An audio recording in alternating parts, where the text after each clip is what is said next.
किसी गांव में एक बहुत ही ज्ञानी पंडित रहता था। एक दिन वह अपने बचपन के दोस्त से मिलने के लिए दूसरे गांव में जा रहा था। उसका वह दोस्त बचपन से ही गूंगा और एक पैर से अपाहिज था। उस पंडित के गांव से उसके दोस्त का घर काफी दूर था। वहां जाने के लिए बीच बीच में कई सारे छोटे छोटे गांव पड़ते थे। पंडित रास्ते में अपनी धुन में चला जा रहा था। चलते चलते उसकी मुलाकात एक व्यक्ति से होती है। वह भी पंडित के साथ चलने लगता है। उस आदमी को देखकर पंडित बहुत खुश हो जाता है। उसने सोचा चलो अच्छा हुआ, साथ साथ चलने से उसका सफर आसानी से कट जाएगा। बात की शुरुआत करने के लिए उस पंडित ने उस व्यक्ति से उसका नाम पूछा तो उसने अपना नाम धर्मराज बताया। पंडित को यह नाम कुछ अजीब सा लगा, लेकिन उसने नाम के विषय में कुछ और पूछना उचित नहीं समझा। दोनों धीरे धीरे साथ में चल रहे थे, तभी रास्ते में एक गांव आता है। गांव का प्रवेश द्वार आते ही धर्मराज ने पंडित से कहा, तुम आगे चलो, मुझे इस गांव में एक काम है, मैं तुमसे आगे मिलता हूँ। पंडित ने कहा ठीक है। वह आगे रास्ते में चल देता है। कुछ देर बाद उस गांव में खबर फैली कि एक व्यक्ति को सांड ने अपनी सींग में फंसाकर मार दिया है। जैसे ही सांड ने उस व्यक्ति को मारा, ठीक कुछ ही देर में धर्मराज पंडित के पास आ गया। फिर दोनों चलना शुरू कर देते हैं और चलते चलते एक दूसरे गांव के द्वार पर पहुंच जाते हैं। उस गांव के बाहर एक बड़ा और विशाल मंदिर बना हुआ था। वहां पर आराम करने की सुविधा काफी बढ़िया लग रही थी। पंडित के दोस्त का घर अभी वहां से बहुत दूर था और रात भी होने वाली थी। तो पंडित ने धर्मराज से कहा, रात होने वाली है, पूरे दिन चलते चलते थक भी चुके हैं और भूख भी लग रही है, तो यहाँ पर भोजन करके यहीं पर हम विश्राम कर लेते हैं। फिर सुबह के समय आराम से आगे की यात्रा जारी करेंगे। धर्मराज ने कहा ठीक है, मुझे इस गांव में किसी को कुछ जरूरी सामान देने जाना है, तुम भोजन करके आराम करो, मैं बाद में आकर भोजन कर लूंगा। इतना कहकर वह वहां से चला जाता है। लेकिन उसके जाते ही कुछ ही देर बाद धुआं उठता हुआ दिखाई देता है और देखते ही देखते पूरे गांव में आग लग जाती है। पंडित ने हैरानी से सोचा कि यह धर्मराज जहां भी जाता है वहां कोई ना कोई अनहोनी जरूर हो जाती है, कुछ तो गड़बड़ है इस व्यक्ति में। लेकिन पंडित ने रात्रि में धर्मराज से कुछ भी पूछना उचित नहीं समझा। सुबह होते ही दोनों फिर से अपनी यात्रा शुरू कर देते हैं। कुछ देर चलने के बाद रास्ते में फिर से एक गांव आता है।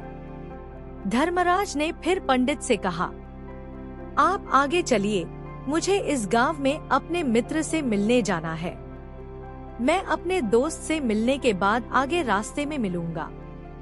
यह कहकर धर्मराज वहां से चला गया। लेकिन पंडित इस बार आगे नहीं गया। वहीं खड़ा होकर धर्मराज को देखता रहा कि वह कहाँ जा रहा है और क्या करता है। तभी थोड़ी देर बाद लोगों की आवाज सुनाई देने लगी कि एक व्यक्ति को सांप ने काट लिया है और उसकी मृत्यु हो गई है। ठीक उसी समय धर्मराज फिर पंडित के पास पहुंच गया।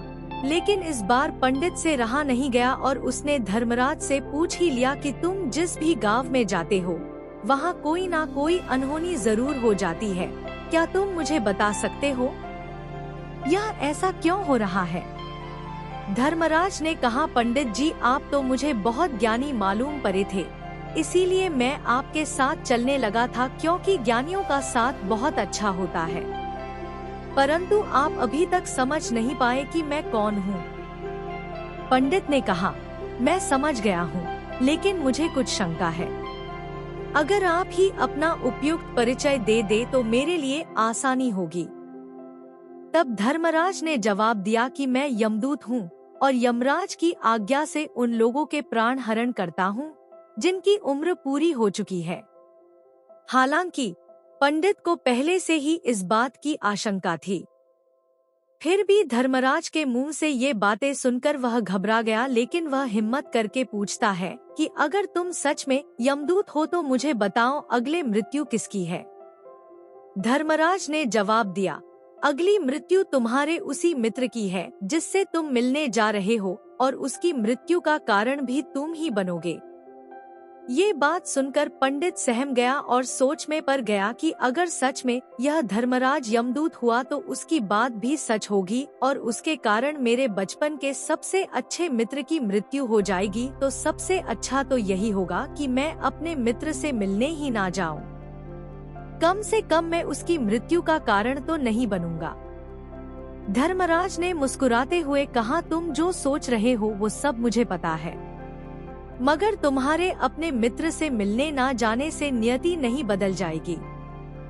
तुम्हारे मित्र की मृत्यु तो निश्चित है और वह अगले कुछ ही पलों में घटित होने वाली है।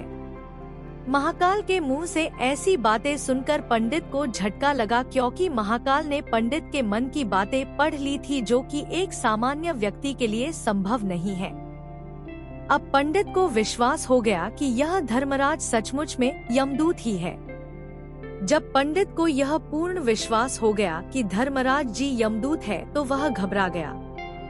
वह अपने मित्र की मृत्यु का कारण नहीं बनना चाहता था, इसलिए वह पलटकर अपने गांव की तरफ वापस जाने लगा। लेकिन जैसे ही पंडित वापस जाने के लिए मुड़ा, उसने देखा कि उसका मित्र तेजी से उसकी तरफ चला आ रहा है, जो कि पंडित को देखकर अत्यंत प्रसन्न दिखाई पड़ रहा था। अपने मित्र के आने की गति को देखकर पंडित को ऐसा लगा कि जैसे उसका मित्र काफी देर से उसका ही पीछा कर रहा है। लेकिन वह बचपन से ही गूंगा था और एक पैर से लंगड़ा भी था, इसलिए ना तो वह पंडित को आवाज देकर रोक पाया था और ना ही उस तक पहुंच पा रहा था। लेकिन जैसे ही वह पंडित के पास पहुंचा, अचानक ही जमीन पर गिर पड़ा और उसकी मृत्यु हो गई। पंडित हक्का बक्का होकर धर्मराज की ओर देखने लगा, जैसे कि वह पूछना चाह रहा हो कि आखिर क्या हुआ। धर्मराज पंडित के मन में उठ रहे प्रश्नों को समझ गया और बोला, तुम्हारे मित्र ने पिछले गांव में ही तुम्हें देख लिया था और वहीं से ही तुम्हारा पीछा कर रहा था, लेकिन गूंगा और लंगड़ा होने की वजह से वह तुम तक नहीं पहुंच पाया। उसने अपनी पूरी ताकत लगाकर तुम तक पहुंचने का प्रयास किया, लेकिन बुढ़ापे में बचपन जैसी ताकत नहीं होती, इसलिए हार्ट अटैक होने के कारण उसकी मृत्यु हो गई, क्योंकि वह तुमसे मिलने के लिए अपनी सीमाओं को तोड़कर तुम्हारे पीछे भाग रहा था। इसलिए अपने मित्र की मृत्यु का कारण भी तुम ही कहलाओगे। अब पंडित को पूर्णतः यह विश्वास हो गया था कि धर्मराज एक यमदूत है और उसका कार्य जीवों के प्राण हरना है। लेकिन पंडित एक ज्ञानी व्यक्ति था। वह यह भी जानता था कि मृत्यु पर किसी का वश नहीं है, सबको एक ना एक दिन मरना ही है। यही सोचकर उसने अपने आप को संभाल लिया। लेकिन अचानक ही पंडित के मन में अपनी मृत्यु के बारे में जानने की इच्छा हुई। इसलिए उसने धर्मराज से पूछा कि जब मृत्यु मेरे दोस्त की होनी थी तो तुम शुरू से ही मेरे साथ क्यों चल रहे थे। यह प्रश्न सुनकर धर्मराज जोर से हंसा और बोला, मैं तो हर पल हर क्षण सभी के साथ चलता हूँ, किंतु लोग पहचान नहीं पाते, क्योंकि लोगों के पास अपनी समस्याओं के अलावा किसी और व्यक्ति, वस्तु या घटना के बारे में सोचने, समझने या उसे देखने का समय ही नहीं होता। पंडित ने कहा, तो क्या तुम ये बता सकते हो कि मेरी मृत्यु कब, कहाँ और कैसे होगी। महाकाल ने कहा, हालांकि किसी भी सामान्य जीव के लिए अपनी मृत्यु के बारे में जानना ठीक नहीं है, क्योंकि कोई भी जीव हो वह अपनी मृत्यु के बारे में जानकर बहुत दुखी हो जाता है। हालांकि तुम ज्ञानी व्यक्ति मालूम पड़ते हो और तुमने जिस तरीके से अपने मित्र की मृत्यु को सहन कर लिया है, उसे देखकर लगता है कि तुम अपनी मृत्यु के बारे में जानकर भी दुखी नहीं होंगे। तो तुम्हारी मृत्यु आज से ठीक 6 महीने बाद है। आज ही के दिन किसी दूसरे राज्य में फांसी लगने से होगी, और सबसे हैरानी की बात तो यह होगी कि तुम स्वयं ही खुशी से उस फांसी को स्वीकार कर लोगे। इतना कहकर धर्मराज वहां से चला गया, क्योंकि अब धर्मराज के पास पंडित के साथ चलते रहने का कोई कारण ना था।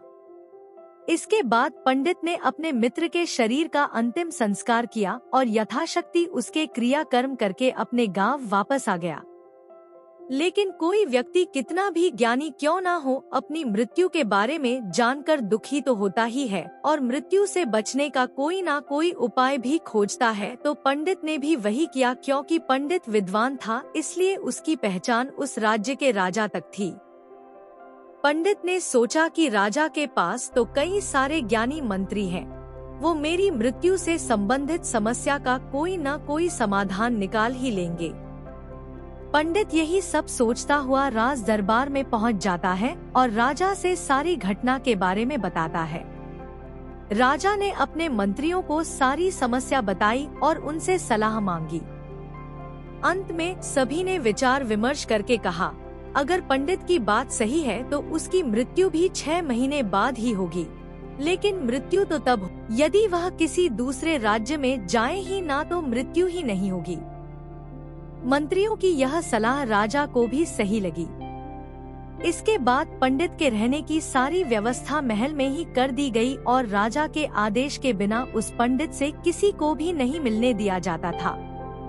लेकिन पंडित कहीं भी आ जा सकता था, ताकि पंडित को ये ना लगे कि वो राजा की कैद में है। परंतु पंडित डर के मारे स्वयं ही कहीं आता जाता नहीं था।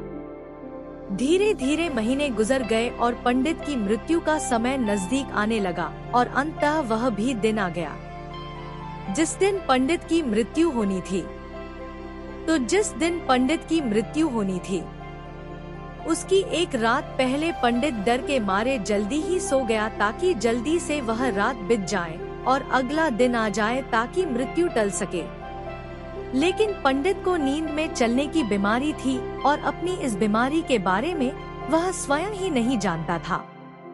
तो फिर राजा, मंत्री या किसी वैद्य को इसके बारे में बताने का कोई प्रश्न ही नहीं उठता।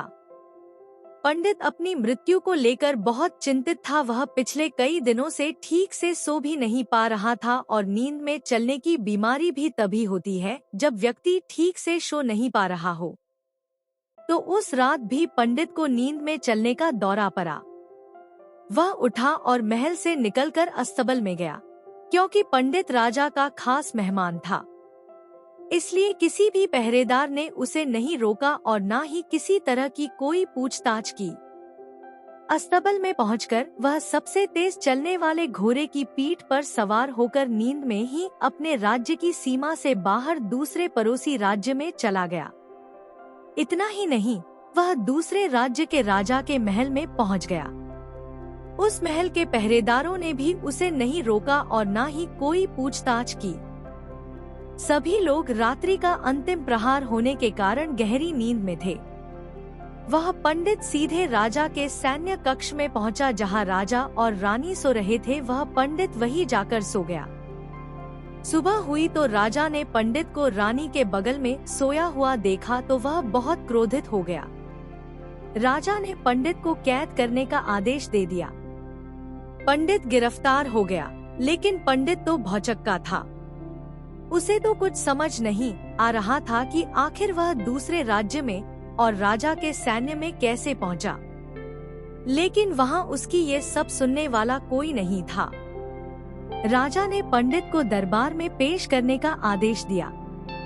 कुछ देर बाद उस पंडित को दरबार में लाया गया। पंडित को देखते ही राजा इतना आग बबूला हो गया कि उसे फांसी पर चढ़ा देने का हुक्म सुना दिया। फांसी की सजा सुनकर पंडित कांप गया, लेकिन फिर भी थोड़ी सी हिम्मत जुटाकर राजा से बोला, महाराज, मैं नहीं जानता कि मैं राजमहल तक कैसे पहुंचा।